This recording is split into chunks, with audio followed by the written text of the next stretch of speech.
On your way. There you go. All right. Good morning, everybody. My name is Mark Jones. I work for Plastipack Packaging. 2 months, I'll have 42 years in manufacturing, so I'm absolutely delighted to be speaking in front of a manufacturing group. Very excited to be at a stamping facility. For 6 years, I had the Ford stamping and assembly facility, so it's always nice to hear that banging, to hear those presses running. I'm going to talk about something that's really a passion for me, which is prevention of serious injuries and fatalities. For about the last 15 years, I've sort of made it my personal passion in the safety world. I was very blessed and honored for my last 7 years at Ford. I was put on a joint labor management committee to address serious injuries and fatalities. And I was very lucky to work with some really good skilled trades, put together a number of intervention programs, and have continued that with the work that I do now for a Plastipack. So I'm just going to share some thoughts and ideas of some things that I've learned, and welcome any thoughts or other input. And if there's any questions along the way, please speak up. So quickly, just to define a serious injury. I know you might find it hard to believe, but somebody actually wrote an article in the Professional Safety magazine. And it's just things that could be life-ending, life-threatening, or life-altering. If those sort of that category. Basically, it's going to change the ability, the way you came to work, to go home back to your family in that same condition. So concentrate first on that bottom green bar, and that's sort of where injury rates have gone, right? So OSHA rates, lost time case rates, DART rates, all those type of rates continue to go down, but actually fatality rates are plateauing or actually going up. So the same things you could do to work on to prevent minor injuries, what I might call chasing the soccer ball, will not going to be the same outcome of preventing serious injuries and fatalities. So I just wanted to ground. It was interesting. I was a bit late coming in. I was on a call with a site that was bragging they'd gone 1,300 days without any type of recordable injury. And yet, as we went through their presentation, they talked about their working at heights exposures and some of their lockout exposures. And I said, you guys aren't getting it, right? I said, there's no correlation, right? You're doing good stuff, but you're going to get the complacency factor, coming in, and you really can't have that. So of all the slides, this is the most important one. And these are what they call the SIF precursors. So these are these early warnings systems, right? Those that are events, conditions, actions that are out there. I'm a rule of threes person. I like threes, so events, conditions, actions. And I just want to walk through some of these a bit, because what I have found these to be incredibly helpful was to go back and sit down with local safety committees and walk through these and talk through these. Because if you're finding these within your sites, within your plants, these are those early warning signs that say we may have a problem. And these are the things that can really lead to preventing serious injuries and or fatalities. So I'm just going to quickly go through them. The safe work, procedures, so that people know the things that are being done. Hazard recognition, we'll come back and talk more about that one. Departure from the routine. Unfamiliar work can be a real source of issues. Change management. I've unfortunately been around too many serious injuries and fatalities relative to change management. What are the attitudes of the workers? Is it one that you think production's a king above all? Summit fever, meaning you're challenged to get a job done, you keep going and going, and you sort of take on tunnel vision. I think we've all done it, doing a work project, a yard project. You just get so focused, you turn it. You can tune in what's around you or tune out. Rules and procedures. Do we have adequate rules and procedures to explain things? Familiarity with the task. People need to know what's going on. Risk normalization, one of my favorite topics to talk about, and we'll come back and talk about that more. What are the productivity pressures? What do people say, or what do people feel versus what leadership says? Are they saying, "Hey, we want you to work safe," but they're still putting production pressures on people? What's the perceived safety culture? What are we learning from things that have happened? Stop work. I'd like to talk about stop work. We'll talk more about that. How active are your workers in the safety program? One of the things that I'm very, very proud about within my company, we have about 80% of our workers engaged in the safety program. They're doing near misses, conversations, they're on safety committees. We think that's one of the cornerstones of success, but having people really engaged. And sort of that pre-task plan before you're starting high-risk work, make sure you have the right processes, procedures in place.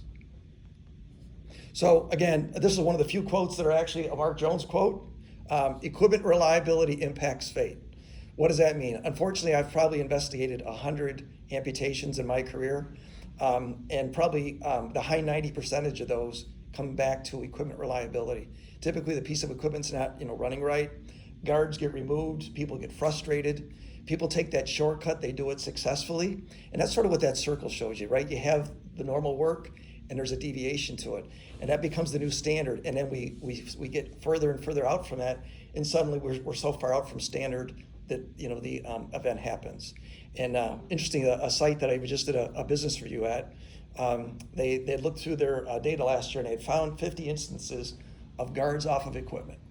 So the leadership response was, well, we have a people problem. I said, no, we don't have a people problem, we have a production problem, right? People are taking guards off equipment because equipment's not running right. So we have to have the equipment reliable and working for the people so they're not tempted to take the guards off the equipment. And sometimes I say, what's the difference between a near miss and a best practice? It's just outcome. If somebody does something right and takes a shortcut, we may say, good work, you found a shortcut. But if they do it the wrong way and they get injured, they're a bad employee, right? It's not about blaming the employee. One of the things that I really preach at work is that human error is a consequence, not a cause. Human error is a consequence, not a cause. People don't want to make mistakes. If you have people that come to work and want to make mistakes, then you don't want to work for your company, right? So we want to have the right processes, procedures in place, and we'll talk about more the importance of engaging the employees in these processes. So I'm really huge on sitting with workers and talking to them and really understanding the work as it's done versus the work as planned. And I don't know if any of you have ever seen the 4Ds before. I'm a huge advocate of these 4Ds. And we really try to ingrain it in our leadership to sit down with our workers and really engage in these 4Ds. If somebody wants more on the 4Ds, my name and contact will be on the presentation. I have about a 6 or 8 slide PowerPoint that goes into further detail. But asking people these 4 fundamental questions. What do we ask you to do that's dumb, difficult, different, or dangerous? It is amazing what people will tell you, right? Our employees are the masters of the blue line. They know how work gets done. So if you want to know how work gets done, go talk to the employees. Although we think we're all smarter because we sit in the fancy offices and we've been promoted up and might make more money, it's the folks on the floor that really know what's going on. And it's really about getting in front of those, because if you really want to stop serious injuries, you got to get to the workers on the floor because they know the difficult areas, the hard to reach areas. What are the tasks that you don't like to do? They'll tell you what they are. Ask any tradesperson the job that they don't like to do. That's probably a job that you want to start with, right? I just tell you my own story. I was a volunteer firefighter for 40 years. The job that I hated to do was to cut a hole in a roof with a reciprocating saw. I was terrified of that saw. I did everything I could not to use that saw. I would find any other task on the fire ground, but not going up on that roof to cut. I wasn't worried about falling off the roof. I was worried about the damn saw kicking back and taking my head off, right? So I'm just telling you, every task is out there. Or what's a task that the tradesperson says, I'm so happy when that one's done, right? Maybe it's maintaining switchgear or something like that. Who knows what that might be, right? But they're out there. You got to go talk to people to find out where they are and what's going on. So interesting. So that, and the reason I say that is that I'm just going to read the slide to you because I think it's so important. The conditions leading to an accident do not unexpectedly materialize seconds before the event, but they are present most of the time. It is simply that people adapt in a way that prevents an event. In other words, the conditions that will create the next incident exist today. These hazards, these conditions are out there. Again, we get sort of the Swiss cheese model of everything lines up. That's when you typically have an incident. But again, if you really want to know and get in front of the curve to prevent serious injuries, it's about having this dialogue with the employees because it's happening in normal work. And the good news is workers are 99% successful, well more than 99%. But things occasionally happen. That's why we're trying to get in front of those and understand those. Everything that I always put down, I always quote where I have it from. And at the bottom, I have a resource bibliography, again, if you're interested in reading the articles. And everything that I present to you is public domain. I've taken it, I cite it, you can take my stuff and use it. I just want to prevent people from being injured and hurt on the job. That's sort of my my mantra in life at this point. I was a president of the safety conference last year, and every year we start off with the director of MIOSHA reading a list of all the fatalities in the state. And I want to have the year that he gets up there and says good morning and steps off the stage, right? Will it happen? I don't know, but I'm not going to give up. And I know a lot of folks in this room and on this call don't want to give up either until we're able to do that. Okay, so here's sort of the standard MO of what before you're starting a high-risk job or any job, right? So you're probably used to the first three, and I want to talk about the fourth one, right? So it's, what are the steps? What are the hazards? What are the controls? That's Mark again, rules of three, right? What's the steps? What's the hazards? What's the controls? But I throw you this other one. What are the constraints? What are the things that are saying I can't get those things done like that? Is it in a hard to reach area? Is it an elevated area? Is it an area that's whatever, right? Is there vehicle traffic going by? You want me to work off an aisle, right? There's things that are out there that we really need to understand. And to me, it's more than just the steps, the hazards, controls, but what are the things that prevent you from doing it and doing it safely? So again, going a bit further by engaging the workforce to tell us what's going on. So the reality is the things that kill people are energy, right? It's this uncontrolled energy. A lot of articles being written about the energy wheel. Here's sort of a generic one. I'll show you later in the presentation one that we've adapted to our own operations. And I call it sticky, right? Stuff that could kill you. If you want to call the S something else, but this is the stuff that could kill you if you don't get it right. And I think the thing that we miss a lot of times though are like gravity, things that are silent killers to us, right? It's there, things that you don't quite know until it's released, and then it's a really bad day. So it's that stored energy type thing. So unfortunately, I've been involved with way too many serious injuries, fatalities relative to stored energy, springs, things that are elevated. They pull a pin out, something falls. So I really keep note that some of these I think are very intuitive, but I think the one that's not quite as intuitive, anything revolving stored energy.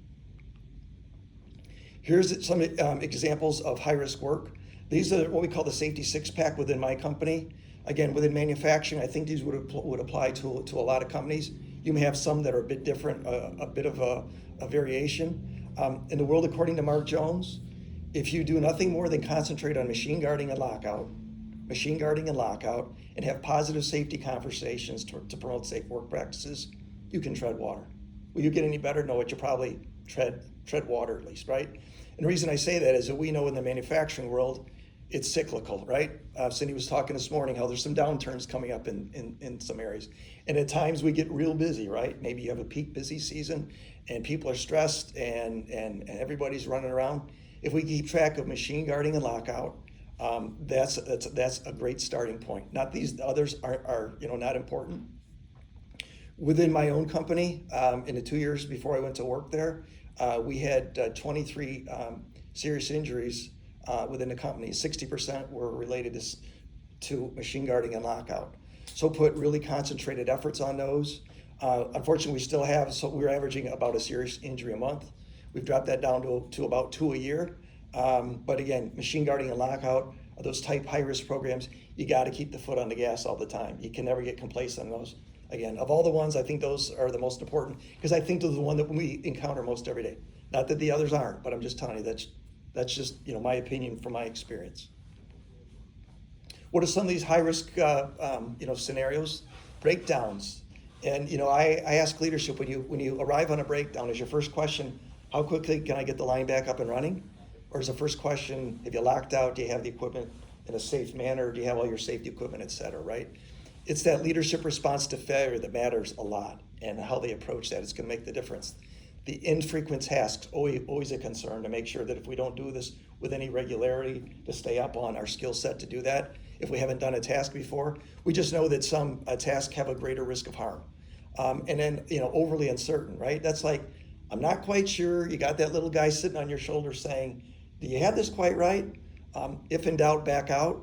I went to a meeting last week with the Mid-Michigan Safety Group, and that was one of the themes. I thought it was really great. If in doubt, back out, right? Step back, reassess, and make sure that you have it right before you go in any deeper. So everybody has seen this hierarchy of controls before. I talk about it a bit differently.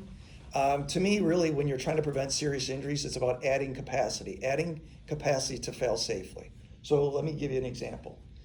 If you're wearing fall protection, do you still fall? Yes, you still fall, right?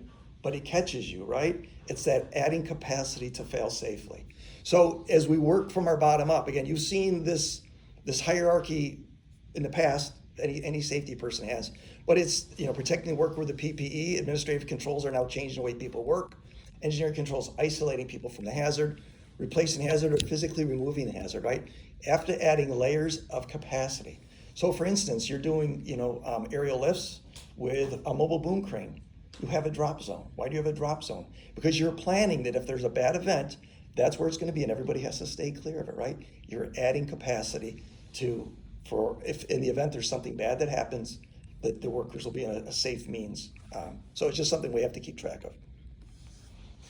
So we're going to have these huddles to talk to people about safety. Well, what are a couple things we need to think about, right? So you have the quick safety huddle, right? Just getting the people together. It's almost like the quarterback calling the huddle before you start a play, right? It's the same kind of mantra. So what's getting done? Who's doing it? How are they doing it? Right? Just understand sort of who's on first, getting everybody together, and then if there's more detailed, more high risk stuff, then that's going to take a bit more. Maybe you have to have bigger groups. You may want to actually write out a formal pre-task analysis. I know I've seen some sites that'll try to write a pre-task analysis for everything. I think it's a terrible idea because what you get is a lot of vanilla, right? And you're not getting people that are really concentrating on things. What I like to do is concentrate on what I call the banana splits, right? Let the vanilla be the vanilla, the normal work. But if you get to those things that are really that bingo list, those are the ones we really want to get together and take the time to document the process. So, what's in a huddle? We want to review the steps, discuss the hazards and controls as we talked about, do a walkthrough at the job, and then consider any changes. Again, the intent is the job huddle is involving everybody. Everybody who's doing the job needs to be a part of that, not just the people that are running it, but everybody working on the job, because you want the input of everybody, right? People, you may have the newest person on the job that sees something and says, hey, that's not quite right. We want those people giving input to what's about to happen. So to me, Start When Ready has two components to it, right? There's the physical readiness, which I think is pretty intuitive, but it's the tools and equipment, you have the right PPE, people know their role, and moving with your eyes first. We'll come back to that. It's a newer concept that's out in a few publications, and we've done some work on it. I'll share the work that we've done in our company. But the other piece is having people in the right mental readiness state, right? If people are feeling rushed, frustrated, fatigued, I don't know if anybody's familiar with Safe Start. Safe Start is a commercial safety program that talks about worker readiness, and it basically says if people are rushing, frustrated, fatigued, or complacent, rushing, frustration, fatigue, or complacent, they're more likely to put themselves in the line of fire, right? They're gonna they won't think before they act, and they're gonna lose balance, traction, or grip, or they're just gonna get pinned in equipment, right? They call the line of fire. So there's some good things out there, but it's really about this mental readiness of being ready. And if people are tired, or people are having a bad day, or they get, as we mentioned, that tunnel vision, you got to get people to step back and take a break. I was at a plant about 3 months ago, and I could see some people that were getting way deep in a project. There was a lot of frustration, and I'm sort of the corporate safety guy coming in like, oh yeah, we don't want that guy here. And I said, can we just back out for a second? Let's just have some dialogue, right? You want people to just go, let's think this thing through, because if you're not in the right mental state, any task you're going to do, right? You got to be ready mentally before you do it. So I love this move with your eyes first concept. I don't know who actually developed it, but I'm stealing with pride with it because I love it. And these are the slides we actually use within our company. So it's really trying to get people to move with their eyes first before they move their hands or feet, right? And think about it. If you're going to go across the street, you move with your eyes first. You don't walk into traffic. Trying to get people to do the same thing, because the reality is that we follow our eyes first and then our limbs, right? So it's almost psychologically you're trying to disconnect the two, right?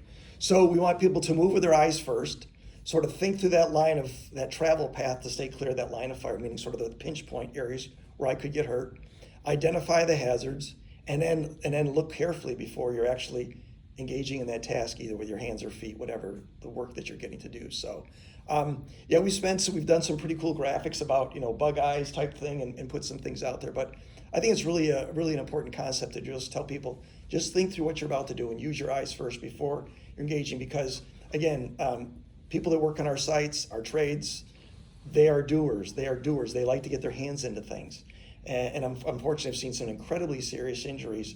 We thought, boy, if I just taken a second and thought what was about to happen, if I pull this out, don't pull it out, because gravity wins every time. Gravity wins every time, right? So I think it's an interesting concept to further explore. Stopping the job, I think, is something that's really, really critically important. And stopping the job, to me, when you come from manufacturing, I think some people are afraid of it, and empowering people. Because again, we're not talking about playing a game about stopping a job. That's not my intent, right? We're talking a momentary pause to understand what's going on. Who has the authority to stop work? I had a chance to do a benchmarking trip to a GE oil and gas where they send people out in the field. They actually track those and celebrate those. They track when people stop the job and celebrate them, saying, thank you for doing that. That's generally, you don't hear that in manufacturing. Let's just be candid with each other, right? But it's really about telling people, sort of, again, Mark in his rule of three, people having the authority, the responsibility, and the accountability to do it. We want people to stop the job when it's not safe. Again, two key things you really want to keep in mind about stopping a job are changing conditions and unexpected outcomes. Changing conditions, unexpected outcomes. So let's talk through some of those. Changing conditions, you go out to do something and something suddenly is not right? Let's say you went to dig a hole outside or you're doing excavation work and it's a beautiful sunny day and then it starts raining. Well, that's going to change everything when it comes to excavating because you could potentially get a cave-in, right? You could apply that to the manufacturing environment too. You set up the job, the start of the shift, maybe production's not running, some things going on, some operations, and all of a sudden operations are running, you have traffic, all the things that happen in a dynamic manufacturing world, those are changing conditions. You have to do that sort of PDCA cycle, right? Plan, do, check, adjust, step back.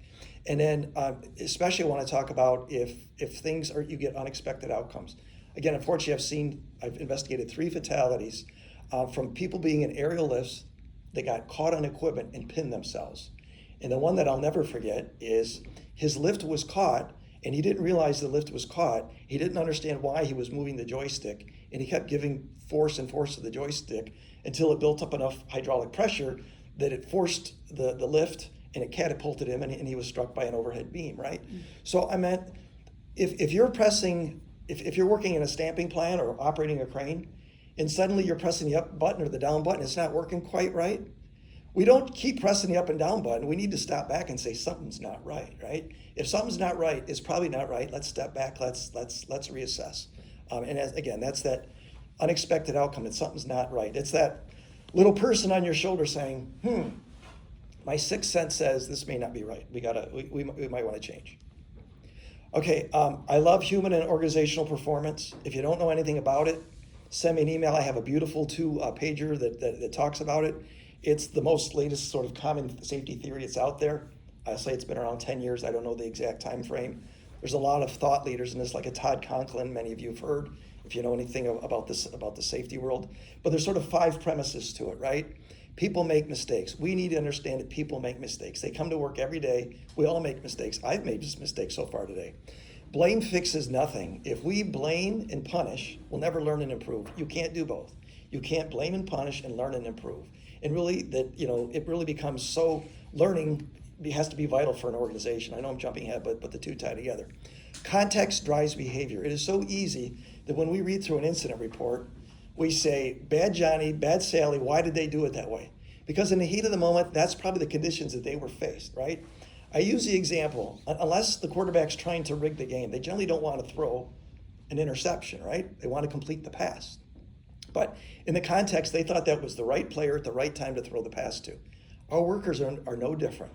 We're surrounded by what we give them, the tools, the equipment, or lack of tools of our equipment. We want them to do the job, and they're creatures of efficiency, and they're going to find a way to do the job to the best of their abilities. And in response matters, as I talk, how leadership responds to an incident, is it to learn from it? Is it to coach people and say, well, how can we learn to get better for the organization? If you go right to the infamous D, the discipline world, you will drive reporting underground. I have seen it. My former employer came up with this egregious penalty policy that if somebody did something really bad, we gave people a month off, right? I will tell you, give anybody a month off, and anybody in this room or on this call, give you a month off, take a month away from your paycheck, your family is hurting. Your family's hurting a lot. So what it did, it just drove reporting. So people no longer reported incidents because they were afraid. You hear a lot about the FAA and their amnesty program, right? The FAA encourages pilots, air traffic controllers to report. People that are close to it say you'll be shocked at the number of near miss and other reports that come through. but it's the amnesty for reporting. We want people to report. And how are your response to that? Do you thank people, or do you say, do you discipline, or do you chastise and whatever? It's about all how you respond to that really matters. So I want to talk a little bit about incident investigation. So we took the 5 whys and we threw them out in our company. I still have people who hate me for that. I will tell you that, especially the quality geeks, right? Because I don't think incidents happen in a nice linear fashion, right? I don't think you can line those up. There's all these different factors that are going on out there when people are working on the floor. And it's not just a single one thing that happens in this nice fashion like the mice walking through the Swiss cheese. That there's all these things that are happening, and it's a very complex environment, and it's that culmination of many of these typically that happen to cause incidents to happen. So it's again getting back to the people on the floor and talking to them and trying to have these upfront conversations, understand where these conditions exist now, where they exist now before the event happens. And again, I have lots of great materials. Happy to share everything I have on HOP with you, but I really think it's the way forward. So what we ask instead on our incident investigation is describe the way the work was being done on the floor. And when we get an investigation report, many times I'll read it and it'll talk about, they'll recite the procedure to me. I'll say, no, you missed the question. Describe the work the way it was being done on the floor, right? People are creatures of habit. They're creatures of efficiency. One of my highlights every year is I get a chance to go work the production line. My company makes rigid plastic containers, and we have a plant in Southeast Michigan that makes a lot of cider bottles. If they get busy, I get a chance to go work the line. I love it. I absolutely love it. And I try to come in so that nobody knows who I am, because I don't want them, because it doesn't matter. And I love when workers show me shortcuts. I just love when somebody shows me a shortcut. Why are you following the procedure? You realize you could work ahead and you could scan 5 labels and take a break waiting for that next batch of bottles to come through. And I'm laughing the whole time, right? Because that's reality. People are going to find efficiencies, right? They're going to take shortcuts because they want to find the easiest and best way to do it. And again, is this the best practices? Maybe it's the best way to do it. Or is it something that's bad and flawed and can lead to an injury? The whole difference is outcome. Okay, want to talk about just examples of a couple start readiness programs. I'll talk about one that was used within my company now, and then which is a very, very simple one. And then I have some handouts if you have any interest what UAW Ford was and their start card. So our start when ready is sort of start when ready, stop when unsafe, and then we took the energy wheel. We tailored it to our operations. Again, we're doing a lot of injection molding and extrusion molding of plastic containers. So these are the ones that apply to us. And sort of the 3 things we want people to do is to understand the hazards, evaluate the risk, and the controls, right? Hazards, risks, controls. Pretty simple model, right? So again, that fits for our operation. UAW Ford is a bit more complex, bigger company, more diverse operations, making automobiles. Theirs is broken into a number of sections. I'll talk about them. What they've done is they've actually made this their lockout card. So this stays right with the worker all the time, which I think is a fairly ingenious concept. That's why it says name and department on it. So it's right there. The worker has it with them all the time. And what I want to draw your attention to is section 2 of that. That basically is sort of that fine line of where I can go from a huddle to where I have to have a formalized pre-task analysis. And unfortunately, I can come up with a name or an incident tied to every one of those where somebody got killed on the job from any of those scenarios. And unfortunately, that's what drove it was, the unfortunate experience. We said if they're doing any of these conditions, you have to go to a more formalized documented procedure. But again, that lets us separate sort of those vanilla from the banana splits. The banana splits, you really got to take the time and do it right. And again, I just want to point out, there's their stop the job. What are the first 2 things? Changing conditions, unexpected results. Keeping that first and foremost in front of people. If those are happening, that's time to stop back and reevaluate. I can take questions. I need to do a shameless promotion for the Michigan Safety Conference. Okay, yep. Yeah, let me just quickly do that. The Michigan Safety Conference will be in April this year. It's at the Lansing Center. We'd love to have all of